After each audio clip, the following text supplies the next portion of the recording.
Ramai yang percaya bulat-bulat kononnya Malaysia kenakan 47% tarif kepada Amerika Syarikat. Betul ke ni? Jawapannya mudah. Tak betul.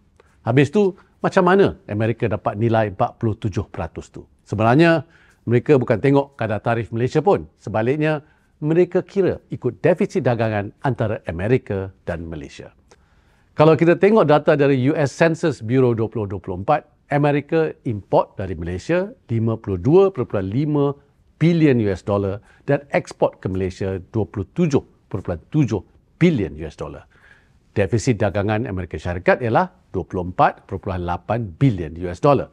Jadi, mereka ambil jumlah defisit perdagangan Amerika dengan Malaysia pada tahun 2024 iaitu 24.8 bilion US dollar. Dan bahagi dengan jumlah import Amerika dari Malaysia iaitu 52.5 bilion US dollar. Daripada pengiraan itu, mereka dapat angka 0.47 atau 47%. Inilah yang mereka anggap sebagai kadar tarif timbal balas yang patut dikenakan kepada Malaysia walaupun tak kena-mengena langsung dengan tarif sebenar. Kemudian mereka kata, kita bagi chance, kita bagi chance, sepatutnya kita charge 47% tapi kita bagi diskaun. 50% diskaun. Kita kenakan tarif 24% sahaja.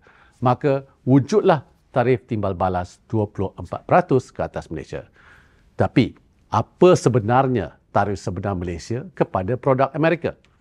Menurut laporan rasmi Pejabat Perwakilan Perdagangan Amerika Syarikat 2025, purata tarif Malaysia ialah 5.6% sahaja. Kalau you all nak tahu, banyak produk Amerika yang masuk Malaysia tak kena tarif langsung.